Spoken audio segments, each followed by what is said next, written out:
السلام عليكم البنات، كي دايرين؟ لاباس عليكم؟ مرحبا بكم معايا في منوعات غزو مع فيديو جديد ان شاء الله، وبطبيعه الحال مع التحضيرات ديال رمضان وطريقه ديال الاحتفاظ ديال اللحوم، سواء كان اللحم ولا الدجاج ولا الحوت حتى هو. تبارك الله اليوم جبنا هاد الحوته هذه اللي هي كبيره، وغادي ننظفوها وغادي نقيوها ونغسلوها ونخليوها كتسقطر باش نشوفوا الطريقه ديال الاحتفاظ ديالها في المجمد.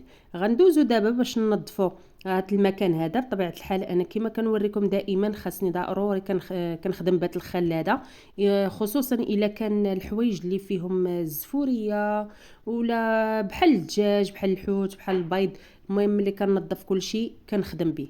اليوم ان شاء الله غادي نغسلوا الدجاج، وكما كتعرفوا كاين البعض اللي ما كيحملش وما كيبغيش هذيك الجلده اللي كتبقى فيه مع الجناب، وكاين اللي ما كيبغيش هذوك حاشاكم هذوك الريوق اللي كيكونوا فيهم. المهم راه تقدروا تكونوا فهمتوني كيفاش. انا اولهم ما عنديش مع ديك الشحمه اللي كتكون في الدجاج، وما عنديش مع الريوق ديالو، وإلا ما شميتش فيه ريحه زوينه ما كنحملش حتى ناكله، ما كنبغيش فيه ريحه الزفوريه. المهم اليوم غادي نبداو باش نقيوه. هنا خديت واحد الدجاجات. المهم نتوما كتاخذوا على حسب عدد افراد ديال الاسره. الدجاج راه كيبقى على حسب الكميه اللي كل واحد والجهد ديالو، وكل واحد وجيبو، كل واحد وعلاش قدروا سيدي ربي. المهم هنا خدينا واحد الدجاجات كما شفتوني المره الاولى رانا درتهم بالملح. وبطبيعه الحال هي البنات اللي كتحيد لينا الريوق واللي كتحيد لينا الشحمه كامله اللي كتكون في الدجاج هي هذيك الملحه، راها الدواء ورحمه الدجاج، كتنقيه مزيان وفي نفس الوقت راه كتبنو ملي كتبغيو طيبوه. خديت هنا واحد الطريف ديال الحامض. في الاول ما كنستعملوش بزاف، غير كان عندي واحد نصيص هنا يبقى كيدور حدايا، قلت اجي نخدمو ما كاين لاش حتى ولوحوه. عصرتو عليهم من الفوق. ودابا كيما شفتوا حطيت حدايا السوبيره ديال الملحه، وكندير فيما كتبغي شي حاجه ما تبغيش تكرط ليا كنجرها بالملح وكنقادها.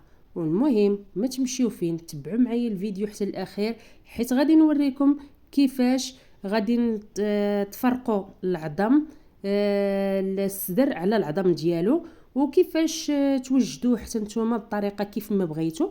المهم ما تمشيو فين، تبعوا معايا الفيديو حتى الاخير باش ما نحرقوش المراحل.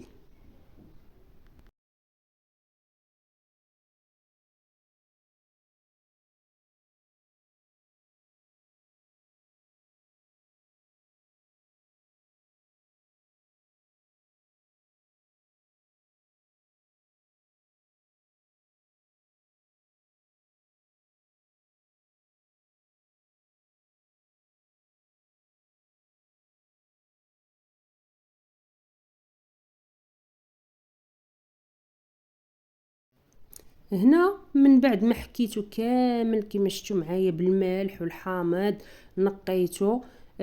كناخد انايا بطبيعه الحال كنخدم حيت ما عنديش بانيوات كبار، كندير غير لافابو عندي فيه ديك الشبيكه الوسط كتسد، يعني لافابو قادي ليا الغرض، كنحكو مزيان قبل ما نستعملو. وكما قلت لكم كنقيه مزيان بالخل باش ما تبقاش ليا فيه حتى رواسب حتى حاجه ما تبقى فيه. المهم دابا هنايا ملي حكيتو المره الاولى بالملح والحامض، دابا غادا نشلو مزيان، غادا نحيد منه اي حاجه شوائب مثلا بحال الريوق الشحمه داكشي اللي بقى ليا مع الجناب ويتشلل بطبيعه الحال من الدم. غادا نحيدهم كاملين وغنحطهم على جنب. عاد ديك الساعه نوريكم الترقيده اللي غادي نترقدوه. والله البنات صدقوني هذه الطريقه هذه انا كنديرها بعد خطرات كنخدم بحاجه ومره كنخدم بحاجه اخرى، راه سبق ليا وذكرتهم معكم في فيديوهات سابقين، ولكن هذه كنخدم بها صراحه ما كتبقاش نهائيا ريحه الزفوريه في الدجاج. وخصوصا الدجاج هو راه حبيب لكل واحد، راه زوين والناس كيبغيوه، ولكن كاين اللي ما كيحملوش على قبل ديك الزفوريه اللي كتكون فيه. وخصوصا الا ما عرفتيش تنقيه مزيان، راه واخا ديري ليه العطريه اللي درتي ليه ملي كيبدا يطيب راه كتبقى فيها الزفوريه. المهم هنايا كيما شفتوا شللت هاد البلاصه هادي. دابا سكينجبير البنات صدقوني بان السكينجبير خصوصا الا كنتو يلاه طاحنينه كيعطي واحد الريحه فنه في الدجاج، وكيحيد منه اي ريحه فيه خايبه كتحيد. وهنايا طبيعه الحال الحامض حتى هو راه دواء للدجاج. يا اما بغيتو تحكوها ديروها تكونجلا واحد شويه باش تشد لكم في راسها وتحكوها، ولا بارك عليكم تكتفيو بها بحال هكا، تشدو تعصروها مزيان بين ايديكم خليوها البنات واحد 5 دقائق ولا 10 دقائق عاد رجعوا لي. المهم دابا ندوزو للحيمات. اللحم حتى هو كما كنقول لكم كل وحده والطريقه ديالتها، وكل وحده والكميه اللي سخر ليها سيدي ربي بها. المهم كل واحد راه كيتمشى على قد جيبو، وكما كتعرفوا دابا مع غلاء الاسعار راه الله يحسن العوان، الله يحسن العوان لكل واحد. المهم حنايا هنايا ماشي باش نفوحوا، ولكن غير باش الانسان كيبغي يعرف كل واحد كيفاش كينظم الطريقه ديالته. انا البنات كندير هاد الطريقه هادي علاش؟ حيت عندي الفريغو ديالي صغير، ما كنشدش نديرهم في لي بواط ولا شي حاجه، كنديرهم بهاد الطريقه هادي. كناخذ واحد البلاطو، انا علاش هنا قطعت الحيمات صغار حيت كنخدم بهم في الطاجين. كندير هاد الطريقه هادي، كنحطهم وحده حدا وحده وكنغطيهم بالبلاستيك وكندخلهم الفريغو حتى كيقصحوا ليا، وغتشوفوا كيفاش غندير حتى نستفهم. هنايا انا مشيت معكم بالبساطه وبالموجود، ما مشيت لكم لا الميكات غالين لا السلوفان لا حتى حاجه. اللي عندك لاله في الدار قدي به، اللي موجود قدي به، قولي بسم الله وبداي به. انا هنا عندي غير بلاستيكه قطعتها وباليت بها. ندوزو دابا للحوته نشوف واش نديروا ليها. هنا البنات نقينا بطبيعه الحال كل حاجه كنكونوا منقينها باش نحيدوا ريحه اللحم من الدجاج من الحوت. راه بطبيعه الحال كنديروا واحد المسيحه خفيفه بشويه ديال الخل.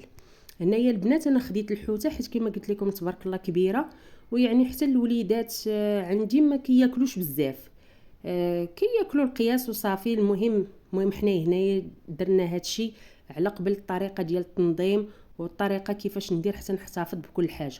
هنا خديت البنات، خديت الحوته قررتها.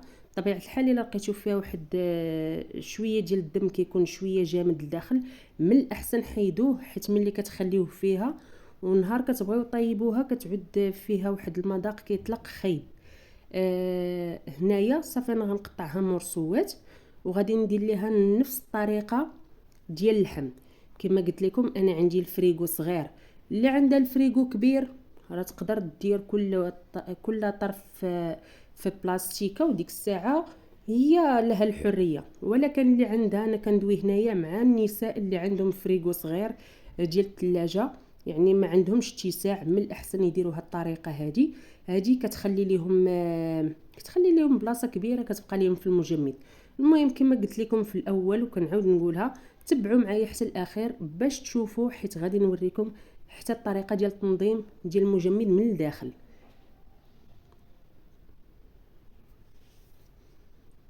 صافي بهاد الطريقه هادي انتم كما تشوفوا انا درت واحد البابي حدايا، كنحاول انني نهز به، مازال نهز به داك الطريفات ونشفو، حيت كما شفتوا انا غسلتها وخليتها باش تنشف باش ما تعطيناش الماء. من الاحسن نديرو غير بابي. وبالنسبه لهاد الراس راه ما كنلوحوش، راه كل شيء كنخدموا به. هذاك الراس نقدروا نديرو به مرق ديال الحوت، والمرق ديال الحوت كتخدموا به في الراوز، تخدموا به لسان الطير. المهم لكم الحريه، المهم راه حتى حاجه ما كتلاح، كلشي كنستغلوه. هنايا كما قلت لكم انا درت غير بلاستيكات كانوا عندي، ما كان عندي لا سلوفان لا حتى حاجه، خدمت بالحوايج اللي موجودين. ندوزو للدجاج.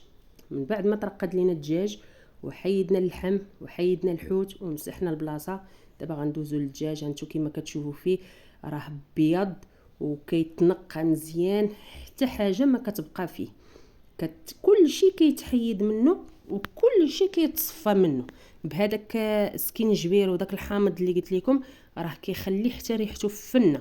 انا هنايا في الاول بديت كنفرز الصدر على المناطق الاخرين ديال الدجاج بحال الفخيضات، الركيبات، جنيوحات. المهم راه فهمتوني شنو بغيت نقول لكم. دابا غندوزو باش نشوفوا الطريقه ديال نقطعوا بها الصدر ونحتفظوا به. هنا لاله هانتو هاد الطريقه هادي من الاحسن تاخذوا شي موس اللي هو صغير باش تعرفوا كيفاش تفرقوا العظام على الصدر، وما تضيعوش كما قلت لكم حتى اللحم ما تخليوش بزاف في العظام. وما تنساوش كما قلت لكم راه حتى حاجه ما كنضيعوها وحتى حاجه ما كنلوحوها. هذوك العظام حتى هما كنديروا بهم مرق ديال الدجاج، كنديروهم. اللي بغات تعرف مرق ديال الدجاج كتاخدي هذوك العظيمه لاله وكتزيدي عليهم واحد 4 ديال البصله، تزيدي فيهم ورقه ديال سيدنا موسى، 2 دروس ديال الثومه. بغيتي تزيدي فيهم واحد 4 خيزوه كتزيديها، ما بغيتيش بلاش كتكتفي بهذيك الطريقه. وكتعمري عليهم بالماء وكتحطيهم فوق البوطه حتى كيغليو ويعاودوا صافي. وكتحيديهم كتصفي كلشي، وهذاك المرق كتحتفظي به حتى هو كما قلت لكم. يا اما كديروا به ديروا به الراوز على شكل سفه مع الدجاج والخضار. المهم تمتعوا ليا مع راساتكم وتبرعوا ليا مع راساتكم، وكل وحده راه غتعرف شنو غادا تصاوب بالمرق ديال الدجاج. هنايا انا خديت بلاستيكات عاديين اللي عندها تاخذ هذوك ديال كيتباعوا في الاسواق الكبرى اللي عندهم ما عرفتش شنو سميتهم، المهم ديال الكونجيلاتور. المهم هادو تاهما ديال الكونجيلاتور غير هما عاديين، يعني ما عندهمش ديك السدادات. صافي غناخذهم بهذه الطريقه هذه، غندير الكميه اللي غنحتاج وكندير لهم هذه الطريقه هذه، غير كنلويهم وكنحط وحده فوق وحده كما قلت لكم على حسب الاتساع اللي عندي في المجمد. عندي المجمد صغير كنقولها وكنعاود نقولها. كنحاول انني نستغل الفراغ اللي فيه، يعني من دكسوش وما يجيش داكشي معربز وملي نبغي نجبد حاجه اخرى طيح ليا. المهم تبعوا معايا غادي تشوفوا الطريقه ديال التنظيم. انا غنكمل بهذه الطريقه هذه. غندوز للدجاج الاخر حتى هو هذا غادي يكون عندي ديال المرق. غادي غنهز شويه من هنا شويه من هنا شويه من هنا، نحاول ننوع باش الطاجين ديالك ولا المرقه ديالك ملي تبغي طيبيها تلقاي ما تحطي وتعرفي شنو غادا تحطي فيها. بالنسبه للفخيضات غنديرهم بوحدهم باش الا بغيت ندير بهم شي اكله بوحدها نلقاهم. المهم ان شاء الله حنا ما عندنا فين غنغبروا عليكم ان شاء الله باذن الله. ملي غتكون عندي شي وصفه جديده ولا غتكون عندي شي حاجه جديده راه غادا نتقاسمها معكم. كما كنقول لكم دائما القناه ديال منوعات غزو دائما كدوي على البساطه، على المراه العامله اللي كتكون خدامه وكتبغي تنظم البيت ديالها باش النهار تجي من الخدمه تجي تلقى كل حاجه مقاده ومصاوبه، ماشي عاد تبدا تقلب شنو خاصها دير وشنو خاصها تحط. المهم انا هنا خديت هاد الشبيكه هذه حطيت فيها كل حاجه بوحدها ونظمتها. هانتوما مركبات انا خديتهم بوحدهم، انا غادا نخدم بهم هكا. وبالنسبه للقشيوشات ديال الدجاج خليتهم حتى هما بوحدهم، حتى هما طبيعه الحال كتبغي كتشهي شي نهار شويه الراوز معاه قشيوشات. المهم فهمتوني بطبيعه الحال شنو بغيت نقول لكم. هانتو كما كتشوفوا معايا هنايا انا خديت هاد البلاستيكات هادو عاديين، هاد الشبيكه وجدت فيها كلشي. ها هو الحوت كما شفتوا هنايا ما كنخليوش حتى كيجمد بزاف. المهم غير كنحسوا به قصاح صافي كناخذوا بلاستيكات حتى هو وكنحطوه حيده حدا وحيده وكنستفوهم باش نهار غنبغيو نجبدوا شي حاجه كنلقاو كل حاجه مفرزه على اختها، ماشي شي مدكس لينا على شي. علاش قلت لكم التنظيم هو اساس ديال الحياه خصوصا ديال المراه. الا لقات كل شيء منظم راه حياتها كامله كدوز منظمه وكل حاجه كدوز عندها زوينه ومقاده، وحتى هي كتنشط في دارها وكتفرح. ماشي بحال الا كان كل شيء مخربق وكل شيء ما مقادش راه حتى هي راه غادا تكعاو ويطلع عليها الدم. المهم راكم فهمتوني اش بغيت نوصل لكم. غنبقى بهذه الطريقه هذه حتى نكمل هاد اللحم هذا اللي عندي صافي باش ندوزو وتشوفوا معايا المجمد. انا حيت كنت خديته طبيعه الحال كان عندي حالته، شديته فركته واحد الفركه مزيانه. خويت داكشي اللي بغيتو خليته، اللي ما بغيتوش حيدته. ايوا صافي نقيته. طبيعه الحال كما كنقول لكم دائما الخل هو اللي كيعقم لينا اي حاجه كيعقمها لينا. درت طورشون فيه الخل ودوزت على المجمد حتى هو صافي. وديك الساعه غندوزو دابا باش ننظموه. ايوا لاله البنات ها هو المجمد ديالنا في الاخر كيفاش داير. كنتمنى ان شاء الله هذا الفيديو هذا ينال الاعجاب ديالكم ونكون خفيفه على قلوبكم.